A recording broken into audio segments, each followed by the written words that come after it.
얼마 전에 1박 2일에 소개되어서 많은 분들이 찾는다고 하는데요. 밀양 주천 사찰 여행으로 어떤지 함께 둘러보겠습니다. 먼저 주차를 하고 우측으로 바로 보이는 암괴류가 눈길을 끕니다.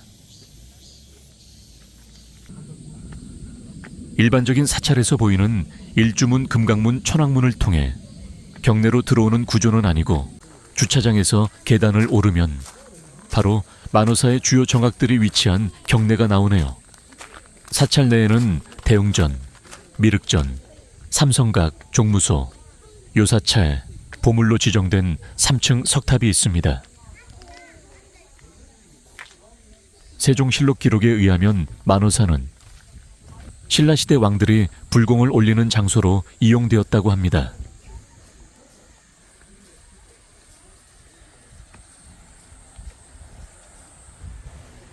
일반적으로 절에서 가장 중심이 되는 정악은 석가모니 부처님이 계시는 대웅전입니다. 석가모니부를 주불로 문수보살과 보현보살을 모시고 있습니다. 양쪽으로 관음보살상과 지장보살상을 함께 봉간하고 있어요. 만호사는 오랜 역사를 가진 밀양의 명찰로 알려져 있지만 요즘엔 거대한 미륵바위나 종소리가 나는 암괴류, 수원돌, 이병헌이 출연했던 영화 1박 2일 등으로 더 유명세를 타고 있어서 종교적인 의미가 아니더라도 방문객이 많습니다.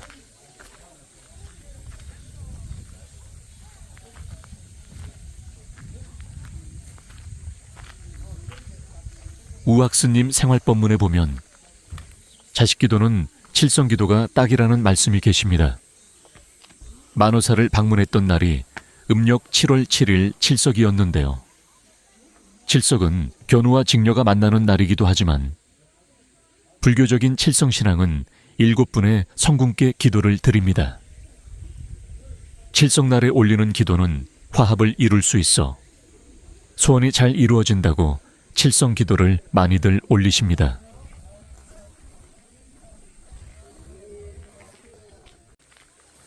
삼성각 우측으로는 자연석에 조각된 마의 석불이 보입니다. 가까이에서 마의 석불을 보기 위해 계단을 올라가 보겠습니다.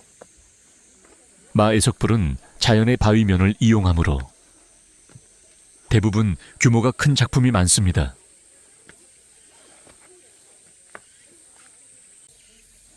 법당에 안치하는 불상과는 달리 경관이 수려한 자연 속에 위치하고 있어 외경심과 경건함을 더욱 고취시키는 듯 하네요. 석불 앞에서 바라본 만호사는 아늑한 풍경으로 오래도록 머물고 있는 마음이 들기도 하였습니다. 만호사는 고대부터 전해져 내려오는 두 가지의 전설이 있습니다. 동해 용왕의 아들이 자신의 수명이 다한 것을 알고 무척산에 신통한 스님의 조언을 따라 길을 떠나자 그의 뒤를 수많은 물고기 떼가 따랐다고 합니다. 왕자가 머물러 쉰 곳이 만호사였는데 왕자는 큰 미륵돌이 되었고 수많은 물고기 떼는 돌이 되었다고 만호석, 만호사라고 합니다. 법당을 바로 들어가지 않고 뒤쪽으로 먼저 걸어가 보면 용왕의 아들이 변했다는 미륵바위가 법당 밖으로 나와 있습니다. 많은 분들이 법당 안에만 들여다보고는 법당 뒤쪽으로도 미륵바위가 나와 있다는 사실을 모르고 그냥 가시는 분들이 많다고 하는데 거대한 자연석 바위를 꼭 다 느껴보셨으면 합니다.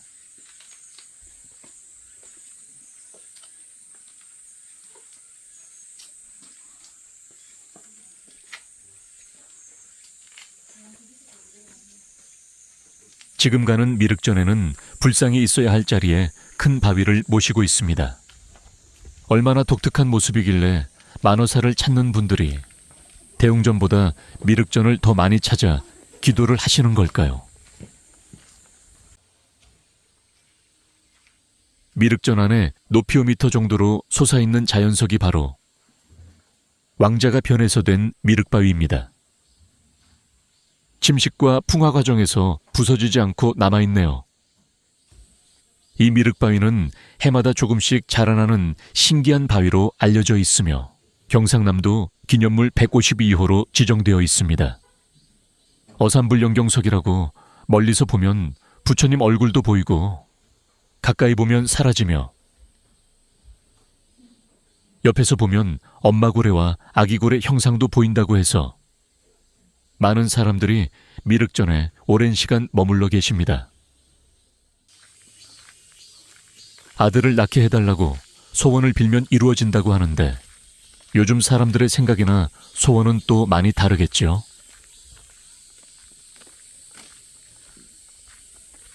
몇 년 전에는 이쪽에 있는 정학에도 개방을 했었는데 지금은 수행 공간으로 바뀌어서 가볼 수가 없었어요.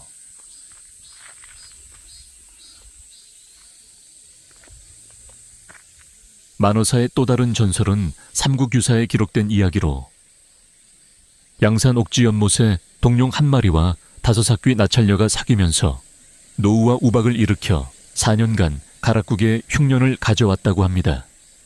가락국 수로왕이 이를 해결하고자 부처님에게 도움을 청했고 부처님의 설법으로 동룡과 5 나찰녀를 물리쳤다는 신비로운 이야기가 전해지고 있다 합니다.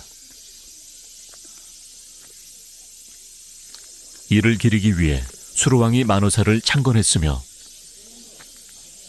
부처님이 보낸 천인들은 돌이 되었다고 합니다. 옛날 사람들에게도 이 돌들은 신기했는지 다양하고 재밌는 이야기들이 전해 내려오네요. 커다란 느티나무 아래 미륵전만큼이나 많은 사람들이 모인 곳입니다. 바로 소원이 이루어지나 알려주는 소원돌이 있었습니다. 간절한 마음으로 소원을 빌고 부처님 앞 돌을 들었을 때 돌이 들리지 않아야 소원이 이루어진다고 합니다. 소원을 들어주는 건 아니고 소원을 판별하는 소원돌입니다. 그래도 많은 분들이 줄 서서 소원돌을 들고 계셨습니다.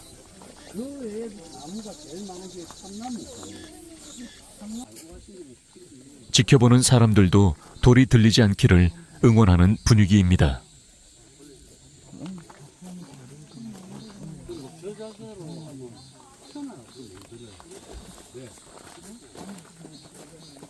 소원돌을 드는 자세에 대해 알려주십니다. 괜히 집중해서 듣게 되네요.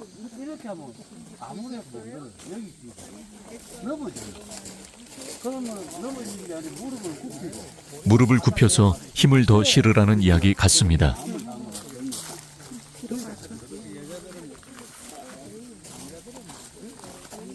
남자분들은 대부분 다 든다고 하는데 다른 남자분들은 아무도 드는 사람이 없어서 더는 확인을 못했습니다. 큰 소원이든 작은 소원이든 기분 좋게 집으로 돌아가는 분들이 많았으면 좋겠네요.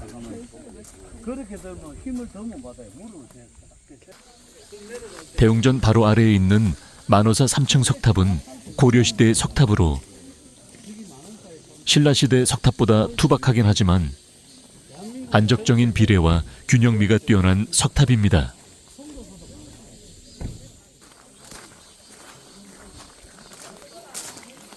머지않아 여기 있는 약수를 끌어다가 이 나무 자리에 인공호수를 만든다고 합니다. 만어사 소원돌은 TV 예능이나 영화에도 소개되었는데요. 그해 여름이라는 영화에서 수혜가 이병헌에게 만어사의 전설을 얘기해주지만 이병헌은 어이없어하고 헤어진 후에 이곳 만어사를 찾고서야 비를 맞으며 그리움에 슬프게 우는 장면이 나옵니다. 도리에서 사진을 찍으시는 분들도 많았는데요. 바닥이 미끄러운 부분도 있으니 조심하셔야 할 것 같습니다. 사찰의 규모는 그리 크지 않지만 신비로운 이야기를 가득 품고 있는 사찰 만어사입니다.